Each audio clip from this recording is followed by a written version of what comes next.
Dutch van der Linde promised his family freedom, and almost every one of them ended up dead, betrayed, or broken before they ever found it. He built a gang out of runaways and outlaws who needed to believe someone had a plan, and for years, that belief held them together tighter than blood. But one man gave that promise 20 years of his life, and only saw the truth once nearly everyone he loved was already gone. Dutch van der Linde. The most successful outlaw family in the history of the American frontier started with two grifters trying to rob each other and both of them failing. That is not a nice origin story, that is a warning. Nobody in this gang bothered to read. Outside Chicago in the mid-1870s, a young hustler named Dutch van der Linde ran into another hustler named Hosea. Each one clocked the other as a mark, neither one landed the con, and they figured they would make more money as partners than as rivals. That handshake built an empire. By 1899, Dutch carries a $1,000 bounty, dead or alive, the kind of number that only comes from decades of robbery, murder, and a very long list of enemies. He is not just a member of this family, he is the architect of it. Every major score, the Blackwater ferry job, the St. Denis bank heist, gets planned in his head first and sold to everyone else second. He decides who eats, who stays, who gets punished, and which government agencies are the enemy this month. He keeps Molly O'Shea close, a woman who walked away from real money and comfort because Dutch offered her something bigger than a bank account. He sells all of it as freedom. Whether he ever believed that word is a different question, and the closer you look at his choices, the more they seem to serve exactly one person. But a promise is only as good as the man standing next to the one making it, and there was exactly one person who could look Dutch in the eye and tell him no. Hosea Matthews. Dutch van der Linde only ever consistently listened to one person, and once that person died, nobody was left who could tell him no and make it stick. That person was Hosea Matthews. Outside Chicago in the mid-1870s, Hosea and Dutch met while running the exact same con on each other, two grifters working the same mark from opposite angles. Neither one landed the score. Instead of walking away angry, they recognized a rare thing in each other. Equal talent, equal cunning, nobody easy to fool twice. They partnered up, and that handshake became the actual founding moment of the gang everyone in this family would eventually die for. Hosea built his half of the operation on brains instead of bullets. While Dutch's philosophy curdled over the decades into bigger guns and bigger risks, Hosea stayed loyal to the long con. The fake inheritance, the sympathy scam, the score you walk away from without firing a shot. He even tried the domestic version of the American dream, marrying a woman named Bessie during the gang's early years. A real shot at trading the outlaw life for something quieter.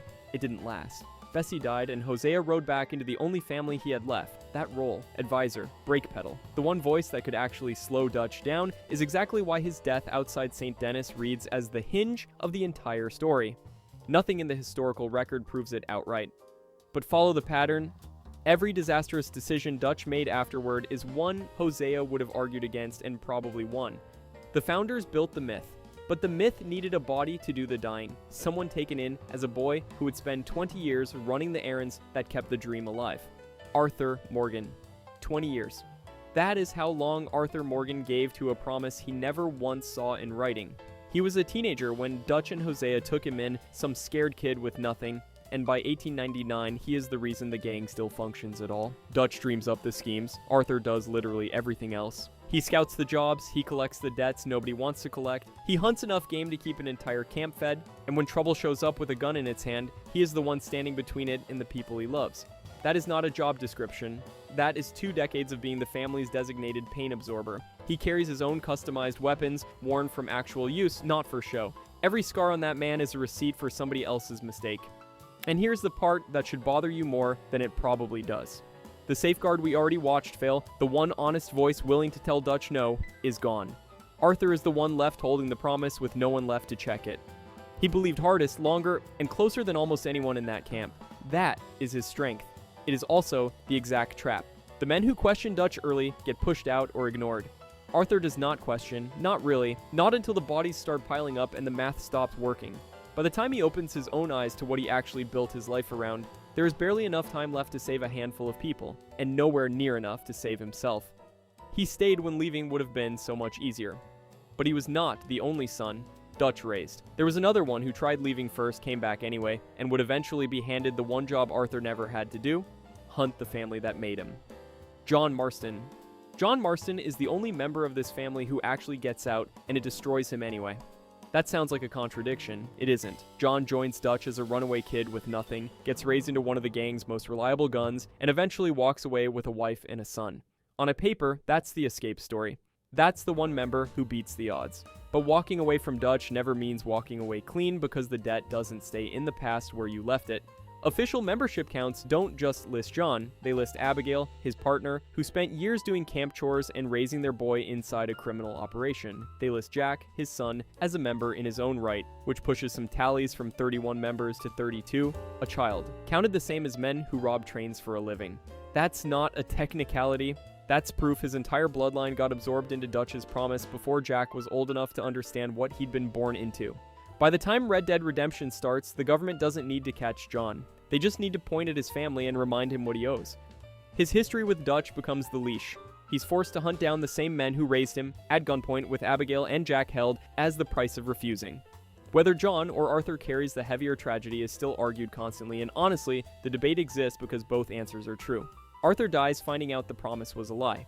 John survives, finding out the lie never actually ends, it just changes who's holding the leash. The old family didn't need the government to start tearing itself apart from inside. It already had someone for that job, a newcomer who showed up late, said everything Dutch wanted to hear, and got close enough to whisper, Micah Bell. Micah Bell showed up last and ended up closest to the throne than anyone who bled for that gang for 20 years. That is not an accident. That is the entire tragedy in one sentence. Dutch and Hosea had been running together since Chicago, decades before this stranger ever rode into camp. Micah has zero history with the founding promise, zero investment in what the gang was originally supposed to be. He shows up late, guns blazing, and Dutch loves him for it immediately. Because Micah offers something Hosea never could anymore. Agreement. Every plan Micah pushes is the loud one, the violent one. Rob the train instead of talking it through. Burn the bridge instead of building around it. Arthur and Hosea keep dragging their boots on the ground trying to slow things down, and Micah keeps flooring the gas pedal, and Dutch keeps choosing the gas pedal. He also just will not die. Blackwater, the O'Driscoll Wars, disaster after disaster that puts good people in the ground, and Micah walks out clean every single time. Survival is not the same as loyalty, but Dutch starts treating it that way, and the men who actually earned his trust over 20 years get quietly replaced by the one who simply outlasted them. That is the real damage, not the killing, the trust rerouting. Arthur spent 2 decades building a life around Dutch's word, and he watches it get handed instead to a man who joined 5 minutes ago and never once earned it honestly. Hosea was the brake pedal. Micah is the foot that presses it to the floor. Poison needs a fool to swallow it. But not everyone in this gang was a fool. Some were quietly the most capable people in it, too good for the man they followed. Charles Smith. Charles Smith never needed the von der Linde gang to survive a single day in America, and that fact alone makes him the most dangerous man to Dutch's entire philosophy. Every other member clings to the family because the alternative is dying alone in the wilderness. Charles could vanish into that wilderness and thrive. He tracks, hunts, and fights better than almost anyone in camp, skills built from a life that started rough and never got softer. Nobody even knows exactly how old he is. The estimates land him in his mid to late 20s, pieced together from his backstory and the sheer competence he shows on every job, because Charles left home young and figured out survival the hard way, alone. That independence is what makes his loyalty mean something. The other's loyalty doesn't. Arthur stays because leaving feels impossible. Charles stays because he chooses to every single day, which should be the strongest endorsement of Dutch's vision in the whole gang. It isn't. Charles is of mixed Native American and African descent, and that background hands him a view Dutch never earns. Dutch talks about freedom like it's a destination just past the horizon. Charles has watched what happens to people who actually fight for that freedom and lose, indigenous communities getting crushed by the exact expansion Dutch claims to be running from. He's not romanticizing the frontier, he's lived the cost of it. Nothing in the game states this outright, but follow the pattern. Charles might be the one member skilled and grounded enough that the whole outfit survives differently under his judgment instead of Dutch's. It's a thin theory, built on nothing but his consistency, but it's telling that fans keep landing on it anyway. He watches Dutch sell a fantasy to people who need it to be true. Charles doesn't need it, he just stays anyway, and that choice costs him more than anyone realizes. Some people chose this life with open eyes, but others were dragged into it by grief, arriving as a victim and leaving as something the whole frontier learned to fear. Sadie Adler. The O'Driscolls didn't just kill a man when they murdered Jake Adler out at his ranch in the Grizzlies, they accidentally built the van der Linde gang's most lethal weapon, and they did it for free. Sadie Adler starts the story as a body count, not a character. Her husband Jake is butchered in front of her, their homestead burned, and Arthur finds her half feral in the wreckage days later, barely alive and barely sane. This is not a woman who signs up for Dutch's dream. Dutch doesn't recruit her, grief drags her into camp, and grief never really leaves. Watch what happens next. Within months, she's not cooking stew and staying quiet. She's robbing trains, hunting bounties, and putting bullets in men who remind her of the ones who took Jake. She fights alongside Arthur on some of the gang's most dangerous jobs and increasingly just does her own thing, chasing O'Driscoll stragglers whether Dutch approves or not. Charles walked away from this family with his eyes wide open. Sadie never even walked in. She just never left the war that put her there. By the time the gang collapses, formal tallies of the von der Linde roster count her as one of roughly 30 core members, same ledger as Dutch, same ledger as Hosea. Nobody debates whether she belongs on that list. Officially, a widow who wanted nothing to do with outlaws becomes one of the most dangerous outlaws in it. The freedom Dutch keeps promising was never her currency. Vengeance was. And that distinction is the reason she survives what almost nobody else does. Grief made one member deadly. But youth and pure joy made another one impossible not to love, right up until the moment that love cost the gang everything. Javier Escuela. A revolutionary crossed an entire border to join a gang that would eventually get him hanged for someone else's cause. That is not a metaphor, that is just what happened to Javier Escuela. He did not stumble into the van der Linde gang looking for money. He came out of Mexico already burned by one failed fight against a government that crushed everyone who opposed it. So when Dutch started talking about freedom, about corrupt lawmen and corrupt systems, and a world rigged against people like them, Javier did not need convincing. He had heard that speech before, just in Spanish, and it had already cost him his home. That is what makes him different from almost everyone else riding with Dutch. Most of the gang got radicalized in camp. Javier showed up pre-radicalized, a true believer before he ever fired a shot for the van der Linde name. His guns and his loyalty made him a fixture in the gang's ugliest work, the raids, the robberies, the shootouts where somebody was always bleeding out by the end. Sadie Adler stayed in that family without ever swallowing Dutch's dream for a single second. Javier swallowed it whole, and it still ends the same way for both of them. That is the part that should bother you. It does not matter if you believe the promise or just need somewhere to belong.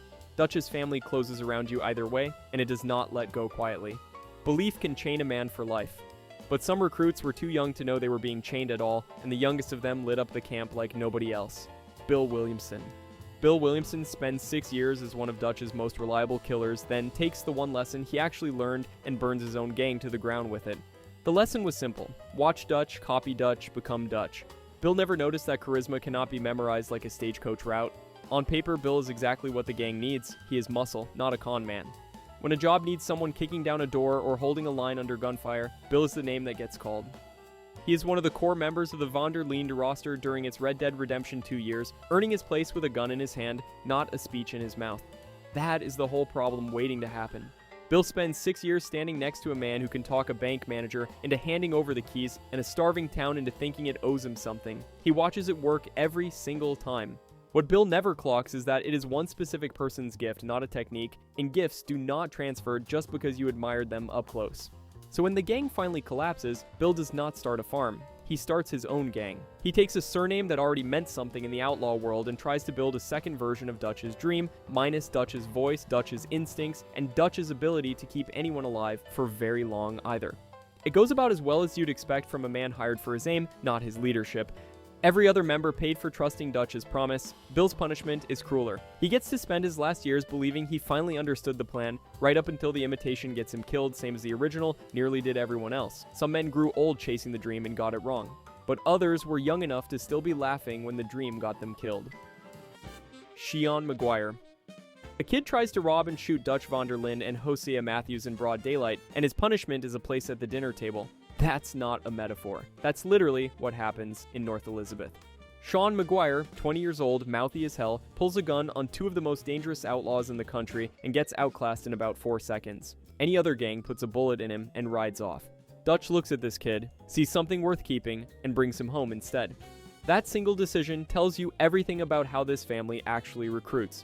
Sean becomes the gang's loudest heartbeat almost overnight. He's reckless, he's got an opinion on everything, and he treats every heist like it's a laugh with extra gunfire attached. He talks over people, he picks fights he can't win. He's also, when the shooting starts, exactly the gun you want beside you, pulling his weight in job after job like he's been doing this for decades instead of months. And that's the trick of it. Dutch didn't build this crew out of hardened professionals. He built it out of strays, people the world already tried to throw away, and gave every one of them a reason to stay. Bill wanted a general to salute. Sean just wanted somewhere to belong that wouldn't laugh him out of the room. He got it. The warmth is real. That's what makes it dangerous. A gang held together by ideology can lose a soldier and keep marching. A gang held together by love loses a brother every single time, and Arthur's 20 years start looking less like loyalty and more like grief that hasn't happened yet, the loud ones you can't help but love. But the quiet, clever ones carried a promise the gang could have been something better if it had ever gotten the chance. Lenny Summers. Lenny Summers is the one member of the Linde gang who never should have needed saving because he was already better than the men trying to save him. He is young, barely out of his teens, and sharper than outlaws twice his age. He reads, he argues theory and politics with Hosea like an equal. He drinks himself sideways after his first kill because it actually costs him something, unlike half the camp who stopped counting. That reaction alone separates him from nearly everyone else wearing a Linde bandana. The gang does not treat him like a kid they are babysitting. They treat him like a peer. Lenny rides with Arthur on the Braithwaite Manor job, works the St. Denis bank heist, and gets pulled into the kind of high-stakes work usually reserved for the gang's most trusted guns. That trust is not handed out. It is earned in blood and bad decisions, and Lenny earns it fast. That speed is the problem. A man that intelligent, that capable, that fundamentally decent, climbs to full outlaw status in months instead of years. He is proof the gang could have built something smarter and cleaner than what it became. Instead, he becomes proof of the opposite. Every older member sacrificing everything for Dutch's promise is tragic. Lenny sacrificing everything is something worse. He had the sense to see through it eventually and the years to actually use that clarity. Dutch's ideology did not just fail him. It consumed the one recruit who might have outgrown it entirely, the one who could have proven the whole philosophy right if anybody at the top had actually meant it. The camp burned through its brightest and its bravest. But none of it would have functioned for a single day without one person nobody dared cross, the one who actually ran the place. Susan Grimshaw. The gang doesn't run on gunfights, it runs on chores, and one woman makes sure they get done every single day.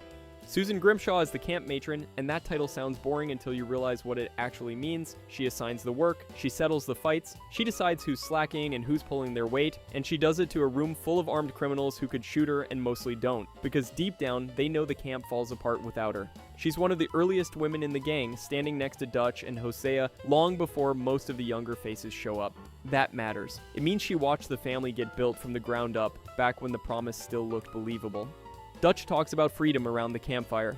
Susan is the one making sure there's firewood. Dutch preaches loyalty and honor. Susan is the one screaming at grown men for not doing their laundry because somebody has to turn the fantasy into a functioning operation.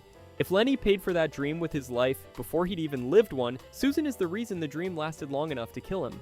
She's not a soldier, she's the infrastructure. That's the cruel part fans keep circling back to. Is she the last honest discipline holding a dying family together? Or is she just as trapped in Dutch's rigid, unforgiving version of order as everyone else, enforcing rules for a leader who's already lost the plot?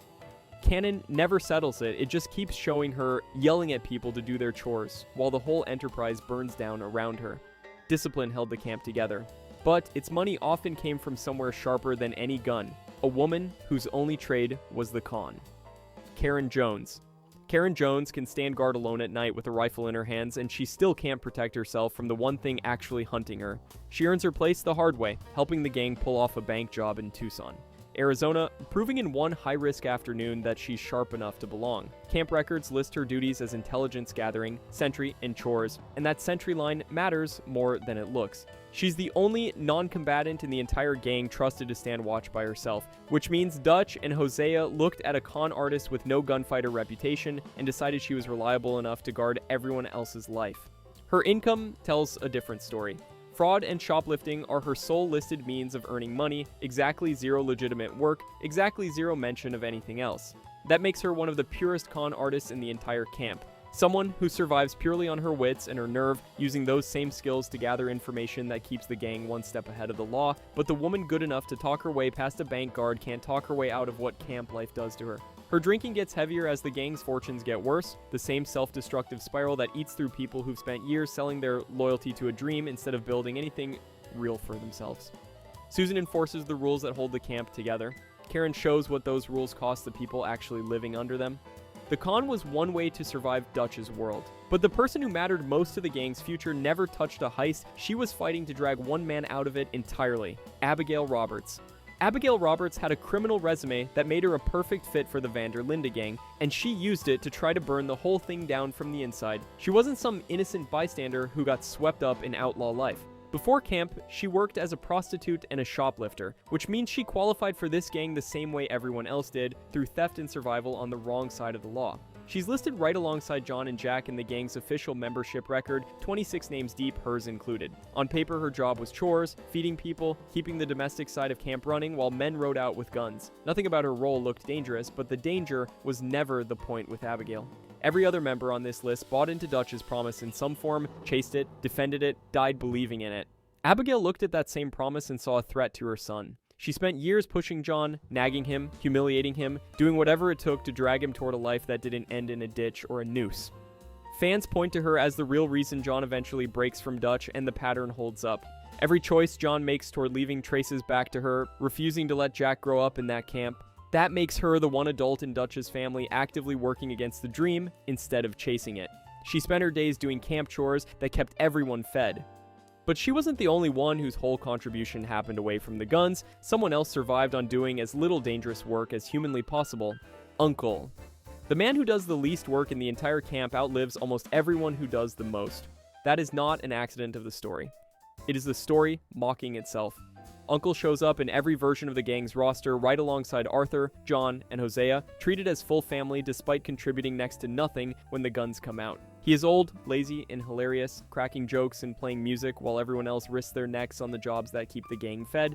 Camp life tells the real story better than any shootout does. While Arthur is out getting shot at, Uncle is usually in a hammock complaining about his back. He is not on the heist list. He is not on the scouting list. His contribution is morale, some music, some laughs, and staying alive long enough to be a punchline. And that is exactly what he does.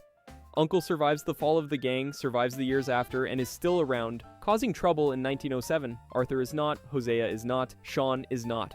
The man who gave 20 years of loyalty and blood to Dutch's promise runs out of road, while the man who barely lifted a finger keeps rolling on. That is the joke, but it is also the point. Abigail proved you survived this family by refusing to believe the dream. Uncle proves something colder. You survive by never committing to it, by treating the whole outfit as a place to nap rather than a cause worth dying for. The gang did not reward loyalty, it just failed to punish the ones who never gave any. Surviving by never committing is one kind of luck. But the hardest place to survive in this gang was as someone the family was never sure it wanted at all, an enemy they had captured instead of killed. Kieran Duffy. An O'Driscoll rides into Dutch's camp, and instead of a bullet, he gets a bedroll. That almost never happens in this gang. Rivals get robbed, gutted, or left for the wolves, not handed a job and a place by the fire. Kieran Duffy is that exception, and it costs him every single day he stays. The official story is simple. Captured O'Driscoll, flipped into an asset, put to work. Camp duty rosters list his job as horse care, feeding and grooming the animals that keep the gang moving. It is one of the only specialized non-combat roles in the entire outfit. Most members fight. Kieran mucks stalls, that should make him safe. It does not. Members needle him constantly about his old colors, treat every mistake like proof he never really left, and question his loyalty even after he takes a beating and keeps showing up. He is inside the Wiegans, literally, but never inside the family. Micah walked in from the outside and got handed trust nobody had earned yet. Kieran walked in from the outside and got handed suspicion he could never fully pay off. That is the cruel joke sitting underneath his whole arc. Dutch preaches loyalty like it is the one law that matters, the thing that separates his family from everyone hunting them. Kieran is loyal, genuinely, stubbornly loyal, the kind that keeps grooming horses for people who still flinch when he walks past. It gets him nothing. Meanwhile, the man poisoning the whole operation from the inside gets Dutch's ear every single night. The gang was never actually rewarding devotion, it was rewarding whoever fed Dutch what he wanted to hear. Kieran clung to the fringes of the gang, never fully let in, but there was one member who lived the opposite way, welcomed everywhere and tied to no one, who could walk out of Dutch's world anytime he pleased, and that freedom reveals exactly what Dutch was really selling. Josiah Trelawney. Josiah Trelawney never rides with the gang, never sleeps at camp, and never once ends up dead, betrayed, or hunted. In a story where loyalty gets people killed, the man with the least of it is the only one who walks away clean. Trelawney is a con artist, a gambler, a source of information for Dutch, and technically a documented member of the Linde gang. But he treats membership like a subscription he can cancel anytime. He scouts the trains, he scouts the banks, he shows up with a lead, a laugh, and a new suit, then vanishes for weeks. Canon does not dance around this. Trelawney has open permission to come and go whenever he wants, and no other member gets that deal. Micah bleeds for his place at Dutch's side. Arthur gives 20 years chasing a promise that was rotten before he ever heard it. Even Kieran, dragged in from a rival gang and handed a shovel in a stable, has to earn his spot every day just to avoid a bullet. Trelawney earns nothing. He just leaves whenever he feels like it, and somehow that's what keeps him alive. Fans argue about whether that even makes him a real member. The game answers that by making the detachment the entire point. Everyone chained to Dutch's family ends up dead or ruined by it. The one man who never fully joined is the one man who never falls with it. Dutch spent the whole story promising freedom to people who trusted him completely, and every one of them paid for that trust in blood. Trelawney never bought the sales pitch. He just took the jobs and left. The freedom Dutch sold was never a place anyone was running to. It was the leash that kept them running until there was nobody left. Trelawney just figured that out early enough to walk away. If you enjoyed this video and want to see more, click the video on the screen now.